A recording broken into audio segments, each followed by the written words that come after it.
Said. Hola, ¿cómo están?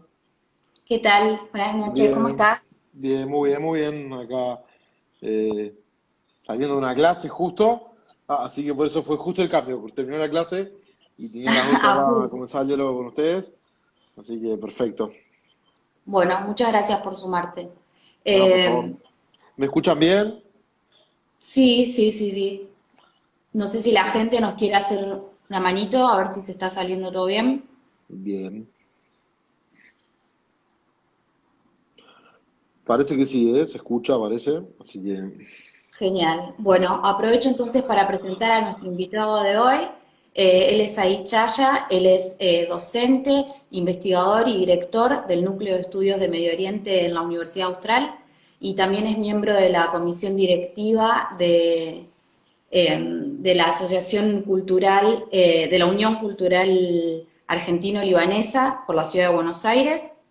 Y hoy vamos a estar charlando un poquito acerca de la actualidad del Líbano, que más allá de los recientes eventos que lo llevó a la primera plana de los medios, ya viene atravesando una situación bastante compleja a nivel social, político y económico, así que te agradecemos mucho que compartas este momento con nosotros. No, gracias por la invitación y bueno, los escucho a ustedes, la pregunta que tenga la gente. eh, Buenísimo. Sí, vamos a dejar para el final de nuestra charla el espacio para aquellos que quieran preguntar. Pueden ir sumando sus preguntas en los comentarios y vamos a estar charlando sobre eso. Y si te parece, quisiera arrancar un poco con el título que nos convocó en esta charla, que tiene que ver con la idea de Beirut como la París de Medio Oriente y vinculado a esta idea de esplendor cultural, arquitectónico, cosmopolita que se dio después de la Segunda Guerra Mundial, ¿verdad? Sí, justamente cuando la gente imagina ese Líbano de la década del 50 o de la década del 60, se lo imagina parcialmente, es decir, eh, no está, no está recordando el Líbano verdadero histórico, sino que hay un relato folclórico en torno a ese Líbano de la década del 50. Sí, entonces, te voy a explicar por qué. Yo, digamos, esta etapa, me gusta llamarla la estatua dorada con pies de barro, ¿sí? Porque realmente fue un momento de la historia libanesa donde, por ejemplo, la población musulmana, que suma un poco más de la mitad de los libaneses, estaban subrepresentados en la política libanesa, un momento de profunda marginación de los chiitas en el sur del Líbano también, de una manera haciendo, ¿no?, el caldo de cultivo de lo que fue Hezbollah a posteriori, ¿no?, de esos grupos de los cuales se va a terminar alimentando Hezbollah. Entonces, era un Líbano profundamente desigual. ¿Sí? Sí. A veces viste que uno se encuentra con mucha gente que dice, bueno, la Argentina del centenario, y uno tiene que explicarle, no, mirá, sabes que la Argentina del centenario era una Argentina profundamente desigual, ¿no? Donde hay un montón de derechos que no estaban vigentes. Bueno, una situación similar es la del Líbano de los 50 y los 60, que también Sí. tuvo sus tensiones políticas, que también tuvo sus momentos de enfrentamiento entre las diferentes comunidades, y las personas que se dedican a Medio Oriente parecen olvidar ese periodo. Es cierto que fue una época muy próspera a nivel económico, pero esta idea del Líbano como, bueno, ¿qué pasó? ¿De pronto fue la guerra? No, no, no, en realidad ya había una espiral de violencia que se estaba gestando, ya estaba presente, ¿no? La marginación social y política de algunos sectores de mucha relevancia en la sociedad. Entonces, esa historia de la París de Oriente es incompleta. Sí, totalmente. Y todas estas desigualdades que vos planteás, también fue lo que después se vio con 15 años de guerra civil que azotó a esta población. ¿Está vinculado a todo esto? Es como vos Ujú. decías, el caldo de cultivo que llevó a toda esta situación. Bien, en sociedades con una diversidad tan alta como la sociedad libanesa, donde las cuestiones sectoriales, ¿no?, han dividido tanto a la sociedad, la violencia es un factor que está presente siempre, Sí. ¿sí? En toda negociación. Violencia no significa específicamente, no sé, las armas, ¿no? No quiere decir que llegan a la guerra siempre, pero sí quiere decir que se dan en lo que son los giros de la historia diferentes enfrentamientos con diferentes niveles en las comunidades, ¿no? Estos enfrentamientos generan que las comunidades se aglutinen entre sí y cada vez consideren más al otro actor justamente como un otro, ¿no? Sí, Construyan al otro como un monstruo. En la guerra lo que sucedió fue que ese proceso de ruptura llegó a lo máximo posible, ¿no? Que puede sí, ser un escenario violento que fue una guerra, ¿no? Que bueno, en el 90 termina justamente con un nuevo pacto. sí, Bien, del 90 para acá también hubo tensiones y enfrentamientos. Lo hemos visto en las marchas, en la marcha de sí, 2005, lo hemos visto en las marchas de principios de la década también, lo hemos visto en las últimas marchas también. Es decir, ese enfrentamiento sigue estando, pero se canaliza a través de, por ejemplo, el Parlamento, en fuertes discusiones políticas, en que un partido le bloquea todas las decisiones a otro en el Parlamento. Esas también son manifestaciones de violencia. Por eso cuando a veces pintan al Líbano como este mensaje de paz y de convivencia yo digo, no, más bien píntennos a los libaneses como una mm, nación de negociadores, ¿eh? Una nación que está muy acostumbrada a que sus diferentes componentes negocien entre sí para lograr esa convivencia, y no como una nación de paz perfecta, donde no hay problemas, no. Digo, la política libanesa es un escenario bastante agitado, ¿eh? sí, ¿verdad? ¿Y la religión qué papel juega en toda esta situación? Ya sea en el conflicto, digamos, que estuvo durante 15 años en el Líbano y actualmente también sigue teniendo mucho peso en Ujú. la cuestión política. La religión es determinante, ¿no? Sí, ¿Por qué la religión es determinante en el escenario libanés? Bueno, porque la población está organizada en grupos confesionales, ¿sí? Es sí, decir, los grupos confesionales de alguna manera son los que forman parte del Estado libanés, ¿sí? Entonces, se genera de alguna manera una idea de que uno tiene una lealtad primero hacia su subcomunidad y sí, luego hacia la nación, ¿no? ¿Por qué? Porque en entidades de este tipo, en entidades políticas de este tipo, con un nivel de diversidad tan alto, saben que el concepto de Estado es una ficción en el fondo. ¿Se entiende? Capaz que cuando vos le hablas a un argentino, bueno, del Estado argentino, de la nación argentina, y vos le hablas de una manera de la construcción, te dicen, bueno, sí, la construcción, pero yo me siento argentino. Esas comunidades en el Líbano saben que ellas efectivamente dieron derechos para conformar al Estado. Es decir, son conscientes de esa construcción que es el Estado, y que no es como algo más, no, es algo que nosotros dimos para poder construir. Y eso hace que el tema esté muy presente a flor de piel. Bueno, a ver, yo doy esto, ¿qué es lo que dan ustedes? Y de esa manera se van vinculando las diferentes poblaciones. Por eso la cuestión de la religión es una cuestión lamentablemente determinante. En el Líbano, está en tu DNI, en tu tarjeta de identidad, organiza a la población, te habilita o te inhabilita para determinados cargos políticos, te habilita o te inhabilita para contraer matrimonio con la persona a la que amás, ¿sí? Te sí. habilita y te inhabilita para que le des tu herencia, no sé, para que la herencia quede, no sé, en manos de tus hijos y de tu mujer, o únicamente en manos de tu mujer. Es decir, la religión está muy presente en todo el sistema libanés. Y en el fondo, ¿cómo haces para discutir con Dios? ¿No? Es muy difícil. Entonces, Sí, hay muchos organismos, fundamentalmente cuestiones de la justicia, que tienen que ver con la justicia, que están en manos de tribunales clericales, ¿sí? Entonces, esto vuelve de alguna manera la identificación con lo libanés mucho más dificultosa, porque uno primero tiene su lealtad hacia, lamentablemente, hacia esa subcomunidad, ¿no? Esto desde cuándo está presente, desde que el Imperio Otomano organizó el Líbano de esta manera en 1820, con el Tanzimat, 1820, 1840. ¿Cómo se acaba con un régimen de 2 siglos que organizaba a sí. la población de esta manera? Es decir, no sé, por más que seas el musulmán más inteligente del Líbano, nunca vas a poder llegar a ser presidente, porque ese cargo está reservado para los cristianos. Y así podríamos seguir hablando. Sí, y así como la religión vos decís que es determinante, también el Líbano se ve afectado, por decirlo de alguna forma, por otros conflictos de sus vecinos, y en esto tuvo mucha importancia el conflicto árabe-israelí, que, digamos, terminó también contribuyendo a toda esta inestabilidad en el Líbano. Sí, entonces, a ver, en un país muy bien organizada tu pregunta, digamos.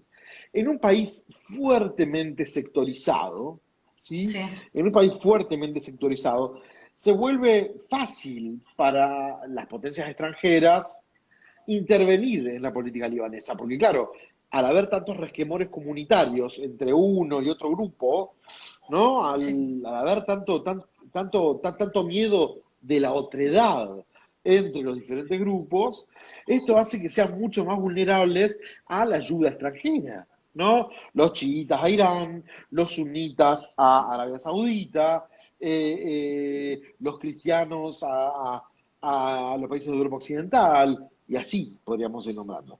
¿Sí? Entonces, claro, ¿por qué es tan fácil, o sea, por qué impacta tanto en el Líbano todo lo que ocurre en la región y en el mundo? Bueno, claro, sí, porque sus factores son muy volátiles, es decir, hay de alguna manera un interés regional, ¿sí? En que el Líbano se mantenga como está. ¿Por qué? Porque de esa manera permite mejor, o sea, ese Líbano sectorizado conviene, sí. ¿no? A las potencias regionales, por ejemplo, y de alguna manera le ayuda a resolver sus disputas. Es inimaginable, por ejemplo, el Líbano actualmente no tiene primer ministro, ¿no? El primer ministro renunció hace una semana y media.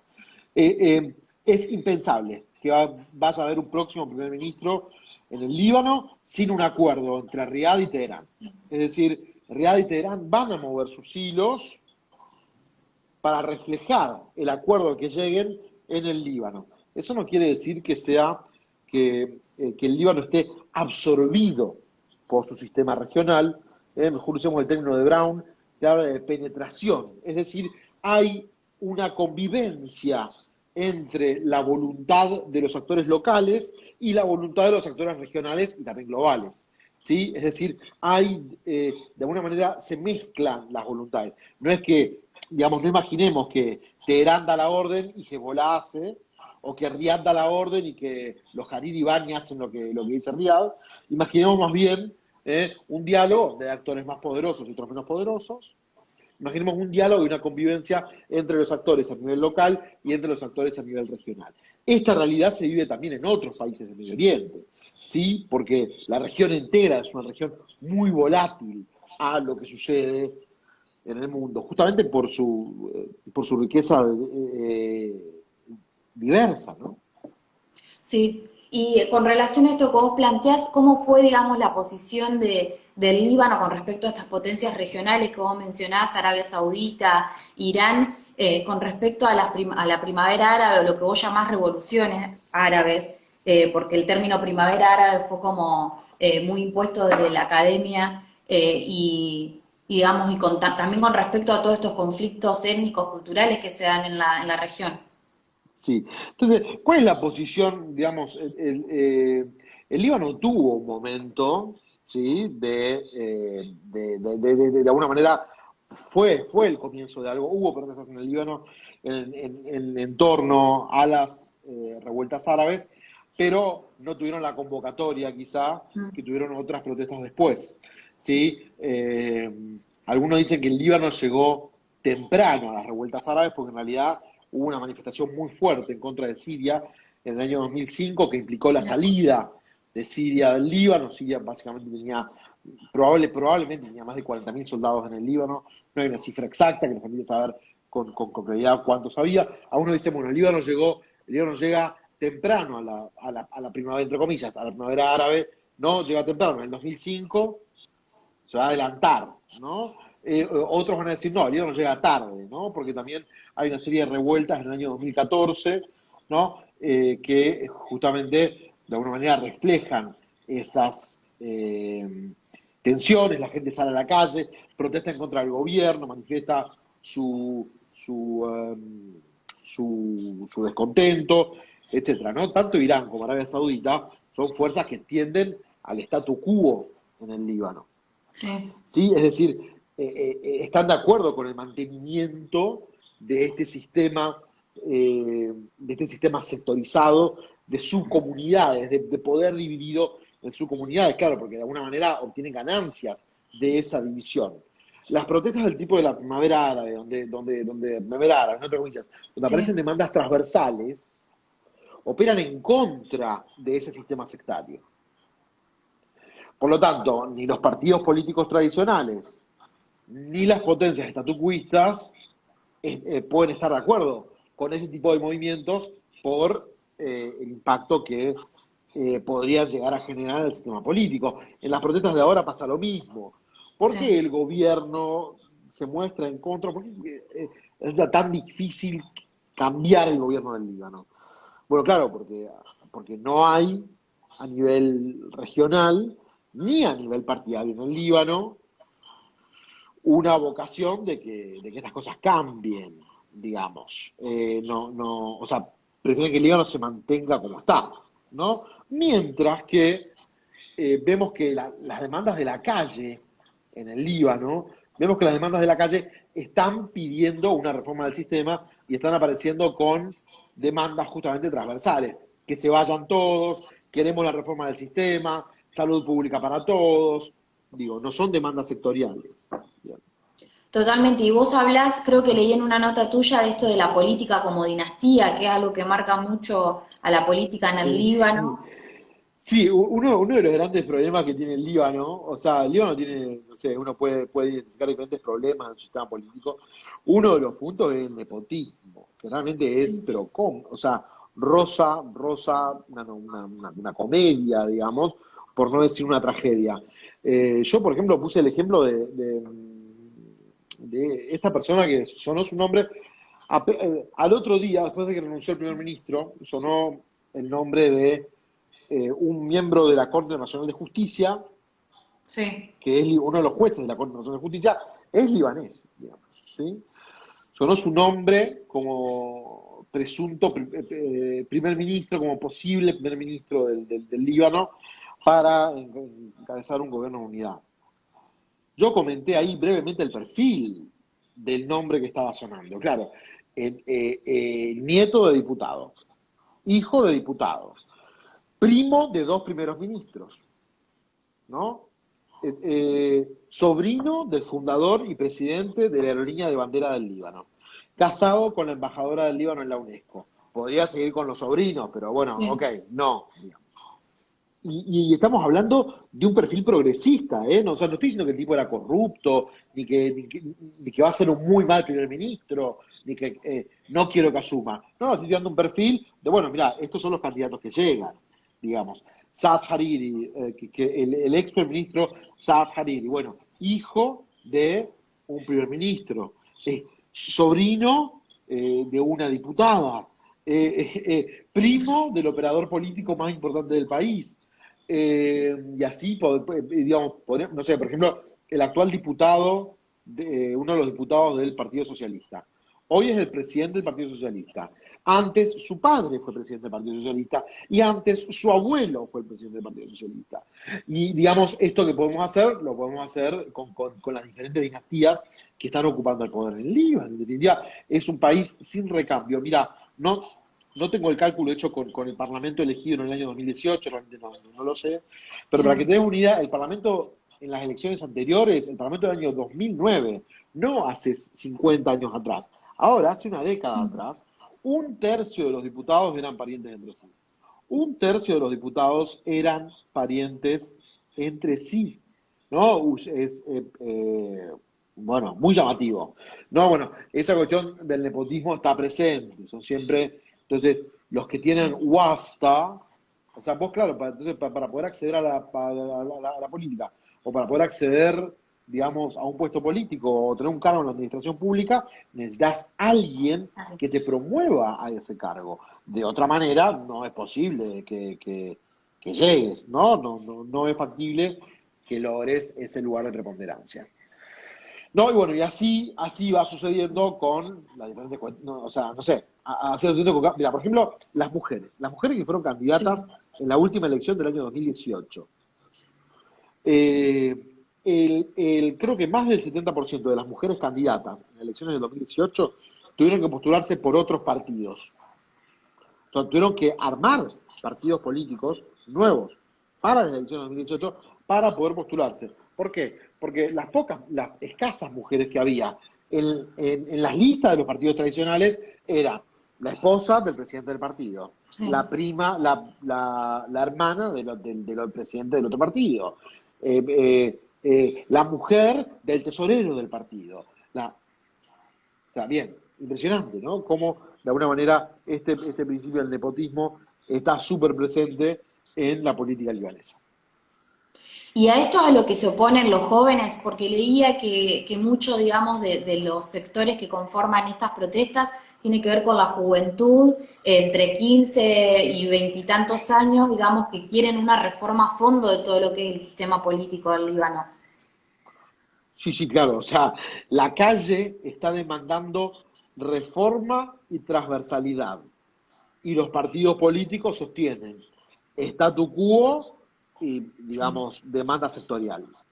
Entonces, hay una pulseada entre la calle y el sistema de partidos, o, digamos, el sistema de partidos, la política en general, ¿no? Las personas que ejercen, no sé si todos, digamos, las personas que ocupan los cargos de relevancia en la administración pública, tanto en el ámbito del Poder Ejecutivo como en el Poder Legislativo. ¿Sí? Un grupo quiere mantener este diálogo porque están acostumbrados así. Mira, por sí, ejemplo, si uno se pone a analizar, por ejemplo, Sartori nos diría que en el Líbano hay entre 6 y 7 partidos políticos que realmente importan. Y si analizás los números de las elecciones, de las últimas elecciones libres, de las primeras elecciones libres del 2005 para acá, analizar los números de las elecciones legislativas sí. de 2005 para acá, vas a ver que los partidos obtienen casi siempre el mismo porcentaje de votos. ¿Por qué? Porque saben cómo dialogar con ese sector al que aspiran. Entonces, claro, habiendo 6 partidos con capacidad de bloqueo mutuo, necesitan Sí. hacer alianzas. Necesitan hacer alianzas entre sí. Entonces, claro, lo que la calle está demandando es decir, mira, ¿sabes qué? Queremos que nos dejen de hablar sectorialmente, porque no queremos ya ese país de comunidades, Claro. lo que queremos es un Líbano, queremos que nos empiecen a hablar de otras cosas. No queremos que nos digan con quién nos tenemos que casar, no queremos que nos digan qué puestos políticos podemos, hay ciudadanos de primera y ciudadanos de segunda. Porque esto que se ve en la presidencia, el primer ministro, que los cristianos pueden un cargo, que los musulmanes pueden otro, que no pueden en simultáneo, se repite después en la Sí. administración pública, se Ah, repite, por ok. ejemplo, en los cargos militares. Hay cargos a los que, no sé, hay una determinada cantidad de generales musulmanes que pueden llegar a obtener el máximo grado. Hay una determinada cantidad de militares cristianos o drusos que pueden llegar a un determinado punto de la escala militar.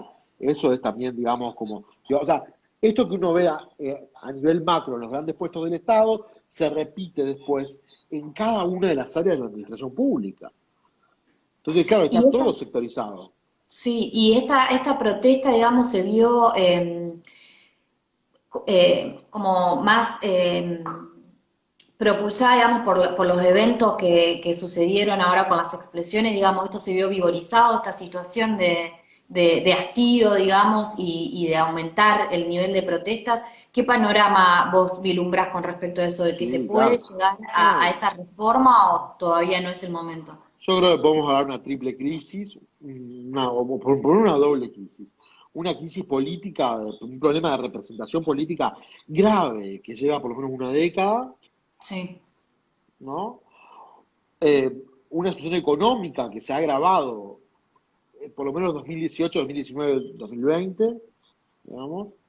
O sea, a la crisis política se le superpuso una crisis económica. Después sí. vino el coronavirus y ahora esto. Entonces, digamos, de alguna manera, ha hecho esto que la calle esté más enfervorizada. Sí, claro. Mira, la revolución o la revuelta ya se cobró en octubre del año pasado al Al- gabinete de Saad Hariri. Sí. Ahora se cobró al gabinete de Hassan Diab. Bueno, nada, o sea, está claro que la gente está dispuesta a salir y a comerse las balas. Hubo un muerto y 700 heridos el día que renunció el primer ministro. Bueno, ¿Y cómo se vislumbra ese panorama? ¿Se podrá llegar a las elecciones, digamos, muy o difícil. Yo, si me decís, te digo muy difícil. Un sistema político que lleva 200 años, 2 siglos, de que instalaron los otomanos, sí, cambiarlo de la noche a la mañana, no creo que sea factible. Podríamos, después te podría contar, si querés, cómo, digamos, de alguna manera hay salidas para ese esquema religioso. Eh, Podemos verlo. Pero yo creo que lo más importante hoy es tener elecciones cuanto antes para tener un gobierno representativo que pueda llevar adelante esas reformas. Ya, el Parlamento que se eligió en abril de 2018, creo sí. yo, si bien tiene 4 años de mandato hasta el año 2022, a mí me parece que después de haber pasado todos los sucesos de octubre con la gente en la calle, yo creo que no es factible, no es posible, digamos, eh, que, o sea, no es posible que el Parlamento de abril de 2018 sea representativo del Líbano de hoy. Es decir, tiene que haber elecciones nuevas, tamizadas por lo último que ha pasado, y es necesario, bueno, propio de las democracias parlamentarias, ¿no? O sea, es el fusible que tiene que estar. Y creo que lo mejor que puede suceder es convocar elecciones parlamentarias y que eso permite el surgimiento de un nuevo primer ministro, un nuevo gabinete. Yo no creo que el presidente se vaya, el presidente también Mm. está señalado, bueno, por muchos sectores. Yo creo que, aunque pueda estar de acuerdo o no con la política que lleva adelante el presidente, yo creo que no es un buen momento para que el presidente renuncie, ¿no? Porque, Sí. digamos, generaría en serio un vacío de poder muy fuerte en el país, ¿no? Y ese vacío no sé cómo se resolvería. Por ahora el presidente está llevando adelante consultas, que es lo que tiene que hacer, digamos, llevar adelante consultas con los titulares de los principales partidos del Parlamento para que le propongan nombres. Después tiene que consensuar este nombre definitivo con el titular de la Cámara de Diputados y juntos nominar a un nuevo presidente, a un nuevo primer ministro. Y sobre estos acontecimientos, digamos, que potenciaron más esta situación, lo de las explosiones, digamos, ¿qué es lo que se sabe hasta el momento? Si fue desidia, si fue negligencia, si se optó por no hacer nada con el cargamento ese que estaba, porque supuestamente ya se había reportado. ¿Qué pensás de la situación? Bien, no, o sea, yo creo que, a ver, no descarto, no, digo, no descarto del todo que haya sido un autoatentado o un atentado contra un tercer estado, no sé, no lo descarto del todo. Honestamente creo que Israel no está en un contexto interno como para ver, no sé, como para bombardear el Líbano. Creo que no es Mm, el momento de Benjamín Netanyahu como para apostar a ese tipo de escenario, parece un dislate. Segundo, creo que Hezbollah haciéndose un autoatentado en un contexto en el cual forma parte él de la coalición presidencial. Hezbollah es parte de la coalición presidencial. ¿Cómo va a generar una explosión que va a alterar a toda la ciudad y que la gente quiera rajar al presidente? No. O sea, digo,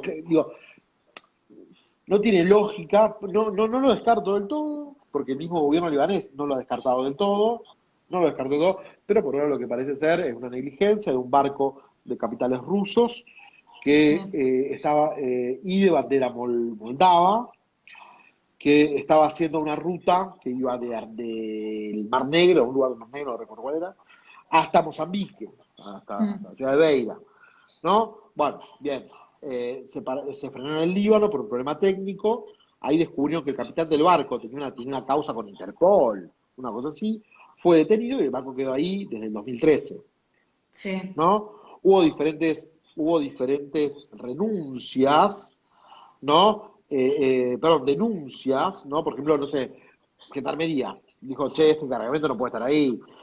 Claro. Autoridad portuaria, las autoridades del puerto dijeron, che, mirá, este cargamento es re peligroso, ¿sí? Ahora, no sé, una de las hipótesis dice, bueno, Hezbollah iba a usar el nitrato de amonio para fabricar armamento.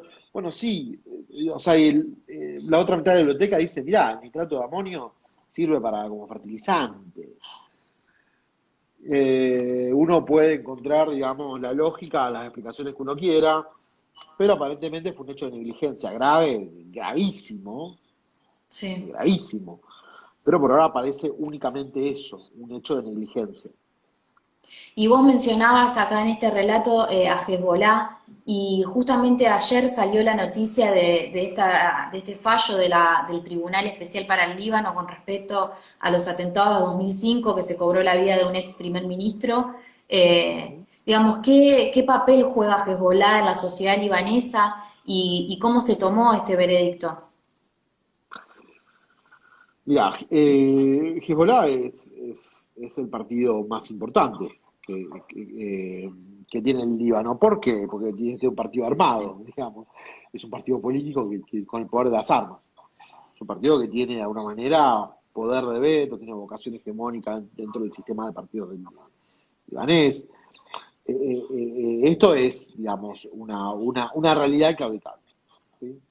O sea, si vamos a los orígenes, digo, en las elecciones de 2018 ganó más Sí. bancas que las que ya tenía, o sea, mejoró su performance electoral incluso.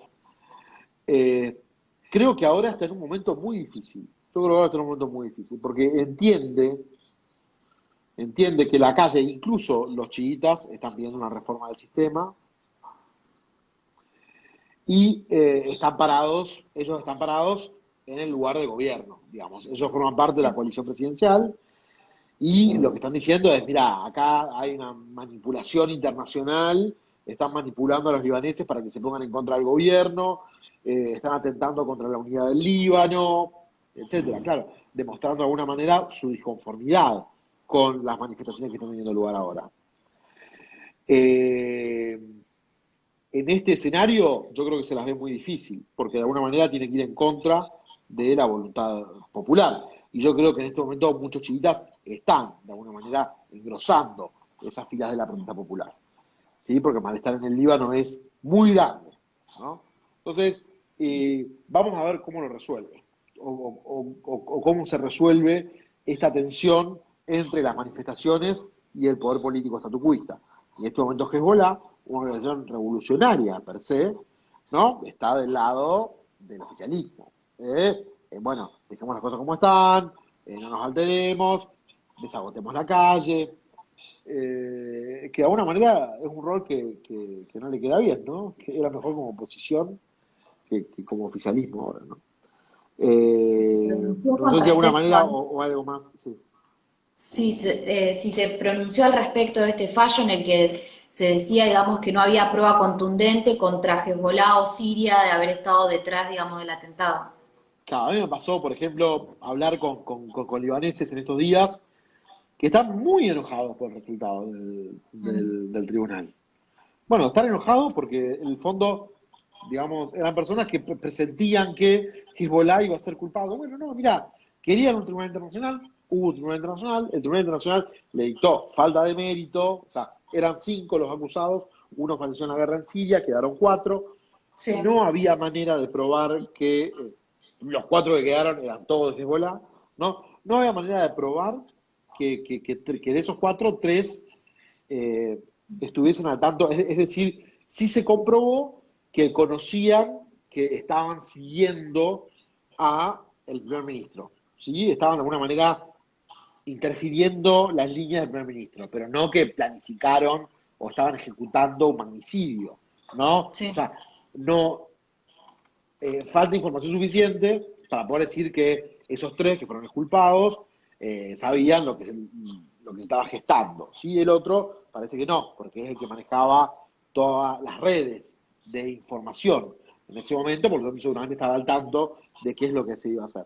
Por otro lado, la Corte, digamos, fue también muy clara, aunque su misión no es eh, acusar instituciones, sino individuos, dijo también que no hay manera de vincular oficialmente al gobierno de Siria o a Hezbollah, o sea, faltan elementos para poder concluir que Siria o Hezbollah son los que mataron a Hariri, que es honestamente lo que cree una porción muy importante de los libaneses.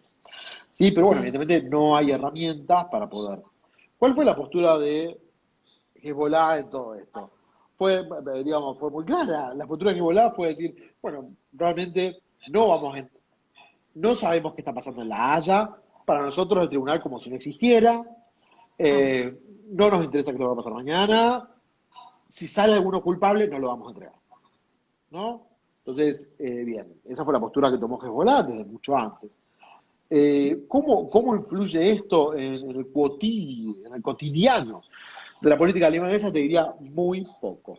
Hoy, muy poco. mm, ¿Por qué? Digo, explosión, crisis política, crisis económica, coronavirus. El país no sabe de dónde va a sacar el alimento para, no sé, para las próximas semanas. Hay que reconstruir la ciudad, 300.000 personas desplazadas, 177 muertos, 30 heridos, 30 desaparecidos, 6.000 heridos. La libra libanesa se fue de 1.500 a 8.900 en el mercado blue, hubo un aumento del 45% de los precios de la canasta familiar, la pobreza está tocando en torno al, digamos, el 55-60% de los libaneses son pobres, el desempleo se fue del 11 al 27%.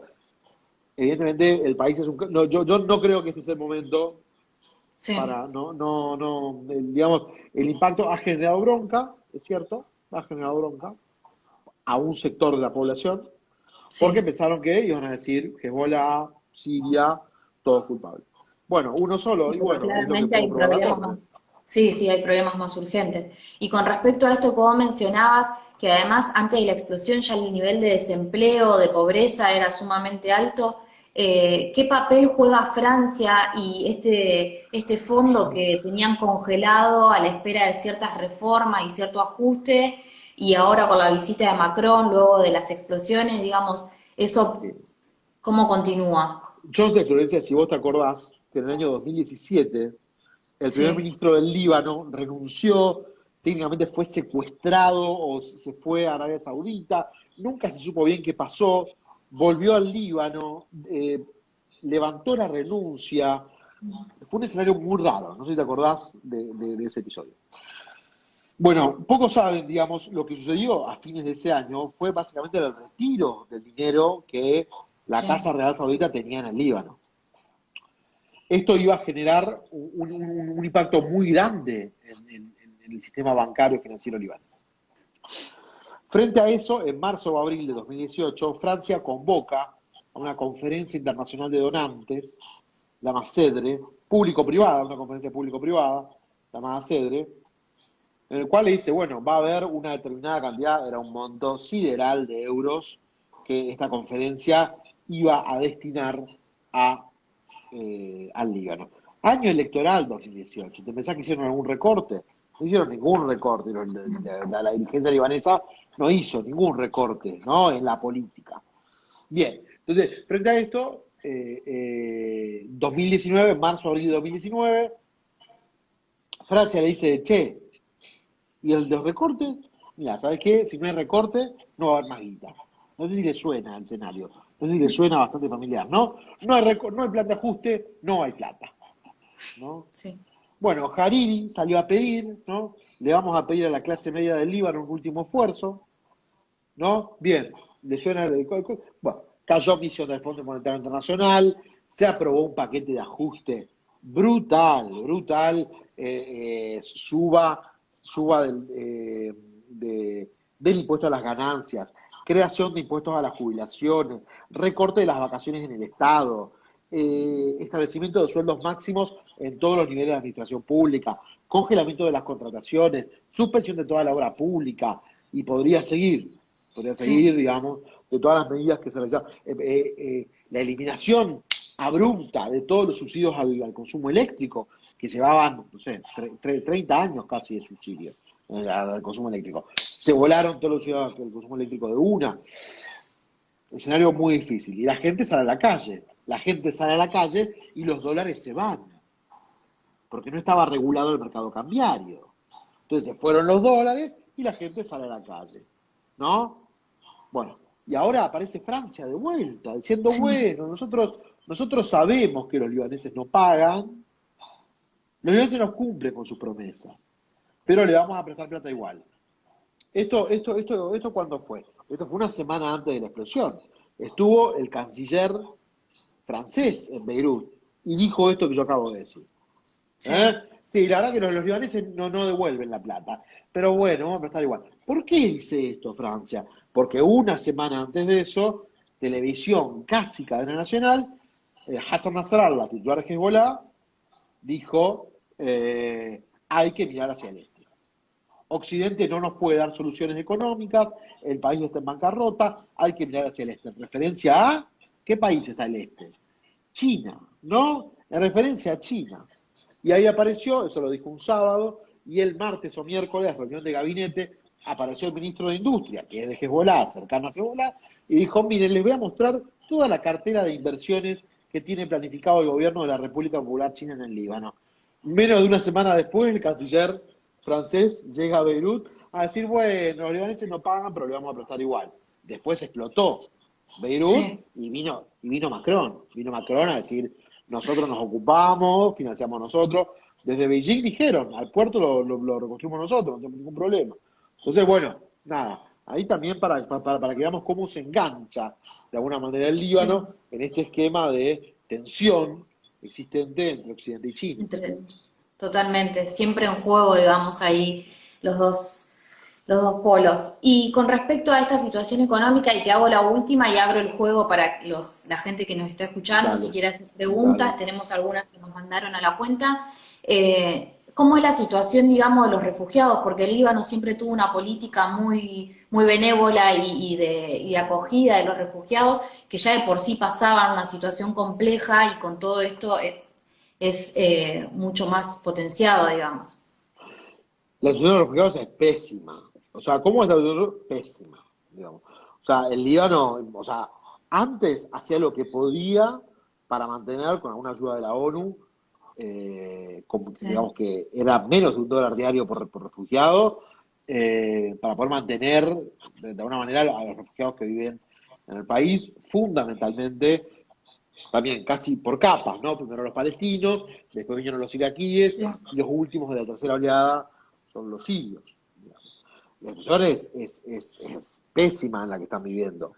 ¿Y Y se en este recibe contexto, algún sin tipo apoyo, de subsidio de algo, de alguna organización, ya sea Naciones Unidas, alguien en el terreno que colabore, digamos, con la no, sí, gestión de sí, sí, estas sí, personas? digamos, hay colaboración, pero es insuficiente. Mira, deben quedar quedan casi unos 800.000 sirios en territorio libanés. Imagínate un país Sí. de 4 millones de libaneses. O sea, en esos 4 millones de libaneses deben quedar unos 150.000 palestinos, de los 500.000 que hubo originalmente. ¿Sí? Unos 150.000 palestinos. A esos 150.000 palestinos se le agregan unos 800.000 sirios del 1.100.000 registrados que llegó a haber.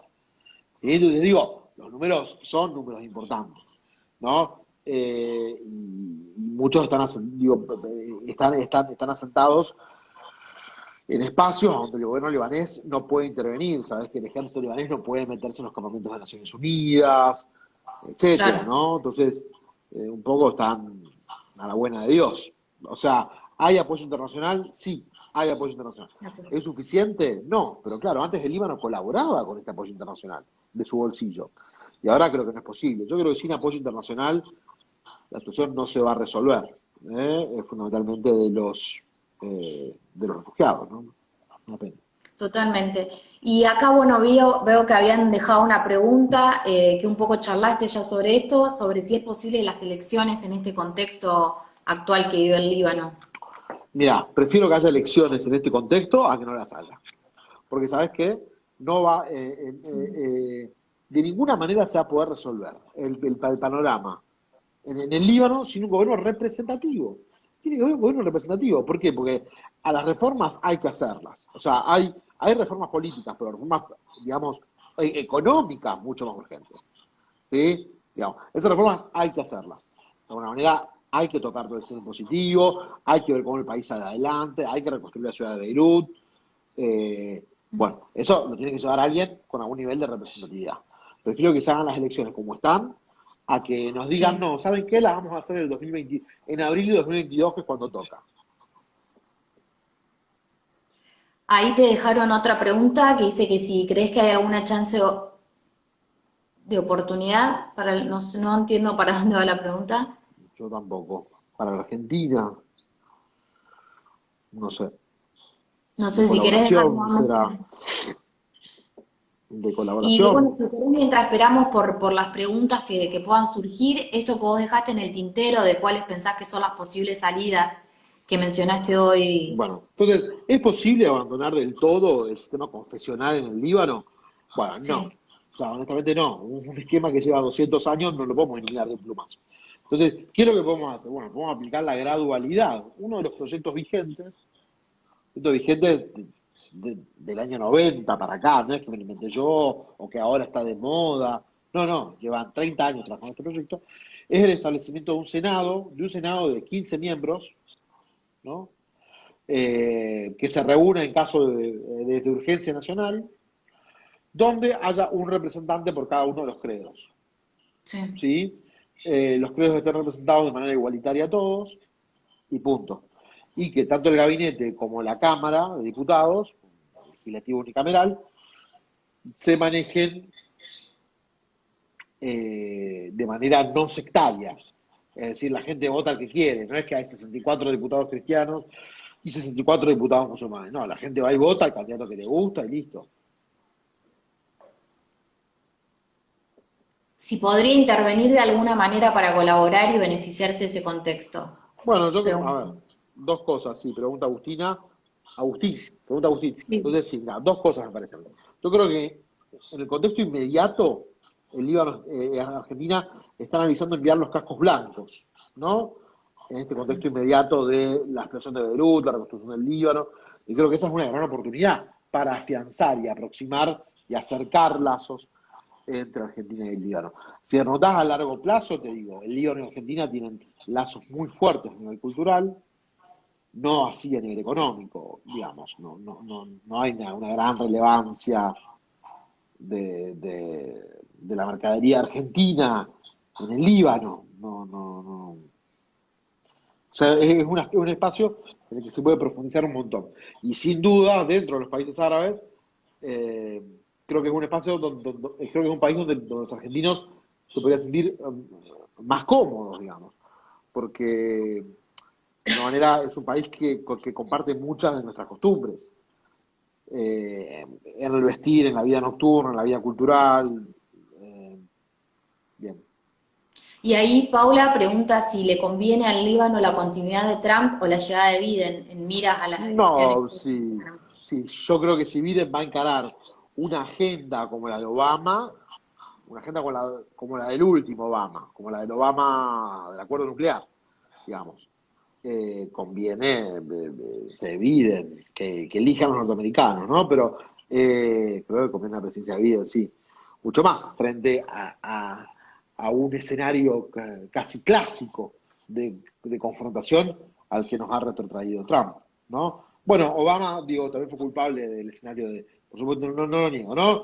De el recrudecimiento del escenario sirio o del escenario iraquí, pero si tomamos en cuenta las últimas políticas que tomó en relación a Palestina, en relación a, a Irán, creo que una agenda demócrata como la del último Obama sería más positiva. Y ahí también preguntan que recién hablaste de la generación joven, que es la que protesta, ¿tiene representación política como para romper con la tentación de buscar figuras históricas como uno, las de Hariri, que hoy son criticadas? Claro, o sea, justamente, mira, por eso yo creo que hay una cuestión ahí fundamental. En la calle, en la calle coincidieron dos movimientos. Primero los jóvenes que dicen, no tenemos laburo, no estamos integrados, no tomamos parte de decisiones políticas, nos tenemos que ir del Líbano porque la situación económica no da para más. Eso por un lado. Y las otras que empalman con los jóvenes son las mujeres, ¿no? Mm. Entonces, ¿qué es lo que le sucede a las mujeres? Las mujeres se han dado cuenta que tienen las mismas demandas que tiene esta juventud. No estamos representadas en el Parlamento, prácticamente, estamos marginadas de la vida política. Imagínense, si los hombres no tienen laburo, menos las mujeres que encima están en una situación de desventaja salarial, etcétera. Entonces, jóvenes y las mujeres, y especialmente las mujeres jóvenes, ¿no? Fíjate, en las elecciones del año 2018, donde yo conté que el 60% de las mujeres tuvieron que participar en partidos políticos nuevos, sin financiamiento, básicamente, porque los partidos tradicionales no las querían admitir, ¿no? A las mujeres que no tenían pedigrí político. Bueno, el promedio de edad de los candidatos hombres en el Líbano estaba en torno a los 60 años. El promedio de edad de las candidatas mujeres era un poco superior a los 40. La preparación profesional de los hombres, un 40% de los hombres, ¿sí? Tenían formación de posgrado. Un 90% de las mujeres candidatas tenían formación de posgrado, en su mayoría eran doctoras. Entonces, bueno, puede ser, ¿no?, que de alguna manera confluya esa calle de los jóvenes con esta creciente vocación de representatividad de las mujeres, que en las protestas han servido de cordón entre los que están protestando y el ejército, ¿sí? De alguna manera podría generar, creo yo, los cambios que se están buscando sin la necesidad de recurrir a los de siempre, a un que nos va a salvar, a Hariri que nos va a salvar, etcétera. Y bueno, te hago la última cortita, así no se nos corta el vivo. Pusieron si en un contexto de posible paz entre Emiratos Árabes Unidos e Israel, es posible la paz del Líbano con Israel. Bueno, hace poco salió esa noticia en letras de molde, ¿no? Como diciendo que el presidente del Líbano dice que no descarta la posibilidad de un acuerdo de paz con Israel. Bueno, sí, realmente lo dijo en general, como diciendo, bueno, habría que negociar otras cosas con Israel antes de la paz. Yo no creo posible que el Líbano negocie un acuerdo de paz con Israel sin el ok de de Hezbollah, salvo que el presidente, que es un sobreviviente político, digo, salvo que el presidente decida romper lanzas con Hezbollah y en pro de su propia supervivencia decida comenzar a acercarse a la posibilidad de pactar con Israel. Pero, no sé, eso implicaría marginar a Hezbollah. Sería una jugada muy arriesgada. Yo no creo que eso sea factible hoy. Es decir, que el Líbano se acerque a Israel, que Israel se acerque al Líbano para iniciar negociaciones, ¿no? Creo que sería beneficioso para el Líbano, sí. No sería beneficioso para los palestinos. Eso sí. Bueno, Said, la verdad que un placer charlar con vos, fuiste muy claro con todas nuestras consultas, espero que te hayas Bueno, muchas sentido gracias. útil Muchas y que la gracias. gente que nos está escuchando también lo haya disfrutado y entendido un poco más la situación actual del Bueno, Líbano. bueno, Florencia, muchas gracias por la invitación. Bueno, estamos en contacto, Said, muchas gracias. Dale, gracias. Chao, chao.